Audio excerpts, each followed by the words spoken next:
Alkisah pada zaman dahulu kala, di daerah Mimika, Papua, terdapat sebuah kampung yang dihuni oleh sekelompok suku Mimika. Mata pencaharian penduduk tersebut adalah memangkur sagu yang telah diwarisi secara turun-temurun dari nenek moyang mereka.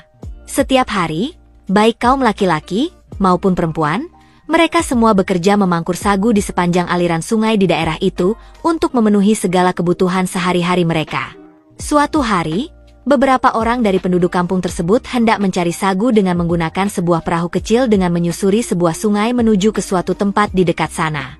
Selain membawa alat berupa kapak dan pangkur, mereka juga membawa bekal berupa makanan dan minuman, di mana hal ini dikarenakan kegiatan memangkur sagu tersebut memerlukan waktu sekitar 2-3 hari lamanya. Singkat cerita, setelah menyiapkan segala keperluan yang akan dibawa, berangkatlah sekelompok orang itu menggunakan sebuah perahu kecil. Di sini setelah beberapa lama melayari sungai, tibalah mereka di suatu tempat yang banyak ditumbuhi pohon sagu. Dengan penuh semangat, kaum laki-laki mulai menebang pohon sagu yang sudah bisa diambil saripatinya. Setelah rebah, pohon sagu itu mereka kuliti untuk mendapatkan pati sagu yang berada di dalamnya. Kemudian pati dari pohon itu mereka tumbuk hingga menyerupai ampas kelapa dengan menggunakan pangkur. Hasil tumbukan itulah yang disebut dengan sagu. Selanjutnya, sagu tersebut mereka kumpulkan pada sebuah wadah bambu yang sudah dibelah, lalu mencampurinya dengan air, dan setelah itu, kaum perempuan segera memerah sagu itu, dan air perasan inilah yang mengandung saripati sagu. Untuk mendapatkan saripati tersebut, air perasan tersebut, mereka biarkan beberapa saat, hingga saripatinya mengendap di dasar wadah bambu. Setelah air perasan berubah dari warna putih menjadi jernih, air yang jernih tersebut mereka buang, hingga yang tersisa hanyalah endapan inti sagu. Inti sagu itulah yang kemudian mereka bentuk menjadi seperti bola tenis, atau dibentuk memanjang seperti lontong. Selanjutnya, sagu-sagu yang sudah siap dimasak tersebut, kemudian dimasukkan oleh mereka ke dalam sebuah wadah yang disebut dengan tumang, atau suatu keranjang yang terbuat dari rotan. Singkat cerita, dengan kerja keras yang penuh semangat ini, akhirnya mereka pun bisa mengumpulkan beberapa tumang yang berisi sagu ini. Setelah itu mereka pun menaikkan semua tumang yang berisi sagu tersebut ke atas perahu. Setelah selesai menaikkan tumang-tumang itu, rombongan tersebut pun kembali berlayar menyusuri sungai untuk kembali ke perkampungannya. Singkat cerita, di tengah perjalanan ketika perahu yang mereka tumpangi itu melewati sungai di daerah Tamanapia, tiba-tiba seekor naga muncul dari dalam air sungai itu, dan naga tersebut dengan ganas langsung menyerang mereka semua. Hanya dalam sekali kibas, ekor naga itu mampu menghancurkan perahu itu hingga berkeping-keping. Kejadian tersebut pun membuat seluruh penumpangnya itu ikut terlempar dan tenggelam di sungai itu. Dalam kejadian tragis yang menimpa rombongan itu, diketahui bahwa seluruh penumpangnya itu tewas akibat dari serang dari seekor naga itu. Namun ternyata ada seorang perempuan yang sedang hamil, diketahui berhasil selamat dari kejadian tragis itu, dan ia pun dapat menyelamatkan diri dengan berlari masuk ke dalam hutan. Jadi diceritakan bahwa saat kejadian di mana ketika sang naga ini menghancurkan perahu yang membuat orang-orang jatuh ke sungai itu, ternyata wanita hamil tersebut mampu meraih salah satu kepingan perahu yang telah hancur saat ia terlempar ke sungai. Kepingan perahu itulah yang kemudian ia jadikan sebagai pelampung, hingga dapat sampai ke tepi sungai, dan ia pun langsung melarikan diri masuk dalam hutan. Di dalam hutan tersebut, ia pun berusaha berlindung dari binatang buas, dengan cara tinggal di dalam sebuah goa yang ia temukan di dalam hutan tersebut. Dalam keadaan hamil tua, perempuan yang malang itu berusaha mencari daun-daun muda dan umbi-umbian untuk bisa bertahan hidup. Seiring berjalannya waktu kelahiran anaknya pun tiba. Di sini dengan susah payah wanita itu berjuang melahirkan seorang diri, dan atas kuasa dari Yang Maha Kuasa, ia kemudian berhasil melahirkan seorang bayi laki-laki yang tampan, dan bayi tersebut kemudian diberinya nama Biwar. Kini, wanita itu tidak lagi kesepian tinggal di tengah hutan tersebut. Ia pun merawat dan membesarkan Biwar dengan penuh kasih sayang. Seiring berjalannya waktu, saat Biwar tumbuh menjadi remaja, sang ibu mengajarinya berbagai ilmu seperti cara memanah, menangkap binatang, dan membuat api.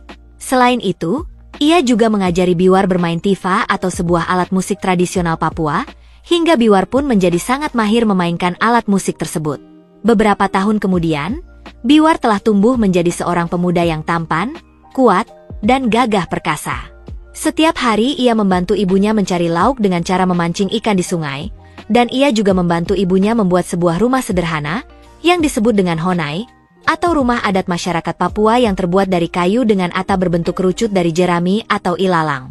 Suatu hari, Biwar baru saja pulang dari memancing di sungai dengan membawa beberapa ekor ikan besar. Setiba di depan rumahnya, ia meletakkan ikan yang merupakan hasil tangkapannya itu di tanah seraya berteriak memanggil ibunya. Ketika mendengar Biwar memanggilnya, sang ibu pun keluar dari dalam rumah, dan ia kemudian bertanya kepada Biwar mengenai dari mana Biwar mendapatkan ikan tersebut. Di sini Biwar pun menceritakan bahwa tadi dia memancing di sebuah sungai yang dalam, dan Biwar juga mengatakan bahwa sungai itu memiliki banyak sekali ikan, dan pemandangan di sekitar sungai tersebut pun sangat indah. Dan oleh karena hal itu, Biwar sangat ingin mengajak ibunya untuk melihat pemandangan di tempat tersebut. Dan di sini sang ibu pun menerima ajakan Biwar itu. Setelah itu, keesokan harinya, berangkatlah mereka ke sungai yang dimaksud. Alangkah terkejutnya ibu Biwar saat tiba di sungai itu. Ia langsung teringat kepada almarhum suaminya yang tewas karena serangan dari seekor naga di sungai itu. Sang ibu yang sedih dan menangis itu pun langsung menceritakan hal tersebut kepada Biwar, tentang kisah masa lalu kelam yang dialami oleh ibunya di sungai tersebut, dan ibunya juga menceritakan bahwa ayahnya Biwar beserta keluarga lainnya pun menjadi korban dalam kejadian itu. Mendengar kisah sedih ibunya, Biwar pun menjadi emosi dan ia kemudian bertekad untuk membinasakan naga itu untuk membalaskan dendam atas apa yang telah naga itu lakukan kepada keluarganya. Namun, di sini sang ibu pun berusaha mencegahnya, di mana dikarenakan ibunya takut bahwa sang naga itu nantinya bisa melukai Biwar, sehingga ia tidak mau kehilangan anaknya lagi. Di sini Biwar kemudian meyakinkan ibunya bahwa berbekal dengan berbagai ilmu yang telah ibunya ajarkan kepada dirinya itu, ia yakin bahwa ia bisa membinasakan naga tersebut. Melihat tekad yang begitu keras dari anaknya itu, sang ibu pun tidak mampu membendung tekad keras Biwar. Dan di sini ibunya pun setuju untuk membantu Biwar dengan menyiapkan segala peralatan yang diperlukan untuk melawan naga tersebut. Sebelum melaksanakan tekadnya, Biwar bersama ibunya pun pulang ke rumah untuk menyiapkan semua senjata yang diperlukan. Setelah menyiapkan tombak, golok, dan panahnya, Biwar pun berpamitan kepada ibunya untuk pergi mencari sarang naga itu di sekitar sungai. Di sini walau sebenarnya tidak yakin akan hal itu, pada akhirnya ibunya mengizinkan Biwar untuk pergi mencari naga itu, dan ia juga berpesan kepada Biwar untuk selalu berhati-hati, di mana dikarenakan naga tersebut sangatlah ganas. Di sini Biwar pun berjanji untuk berhati-hati, dan setelah itu, ia pun berangkat menuju ke tempat yang diperkirakan sebagai sarang dari naga tersebut. Setiba di tepi sungai, Biwar melihat ada sebuah goa yang diduga sebagai tempat persembunyian naga itu. Dengan langkah perlahan-lahan, Biwar mendekati goa itu, dan sesampai di depan mulut goa, ia segera mengambil tifa yang diselipkan di pinggangnya, dan ia pun meniupnya untuk memancing naga itu, agar keluar dari dalam goa. Alunan musik tifa yang dimainkan Biwar benar-benar menarik perhatian sang naga. Tak berapa lama kemudian, terdengarlah suara gemuruh dari dalam goa. Mendengar suara itu, maka semakin yakinlah Biwar bahwa di dalam goa itulah sang naga bersarang. Di sini Biwar pun segera bersiap-siap dengan golok di genggamannya untuk berjaga-jaga kalau naga itu datang menyerangnya. Ternyata benar, tak lama berselang, kepala naga itu tiba-tiba muncul di mulut goa, dan tanpa berpikir panjang, Biwar segera melemparkan tombaknya ke arah kepala naga itu dan berhasil melukainya. Meskipun terluka parah, naga itu masih terlihat ganas.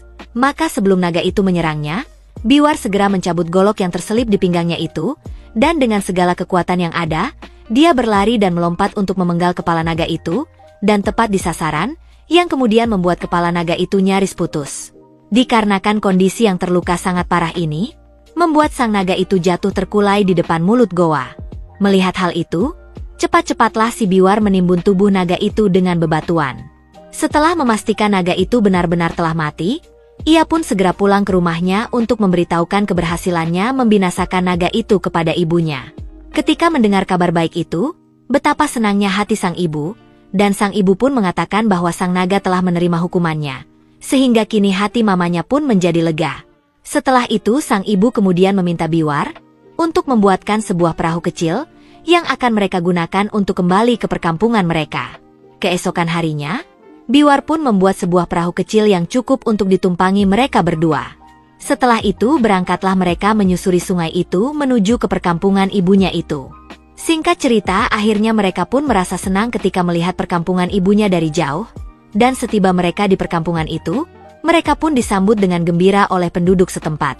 Di sini warga pun pada akhirnya mengetahui kisah hebat Biwar, yang mampu mengalahkan seekor naga ganas seorang diri, dan untuk merayakan keberhasilan Biwar sebagai pahlawan yang telah menaklukkan naga itu, mereka mengadakan pesta yang meriah, dan cerita pun berakhir di sini.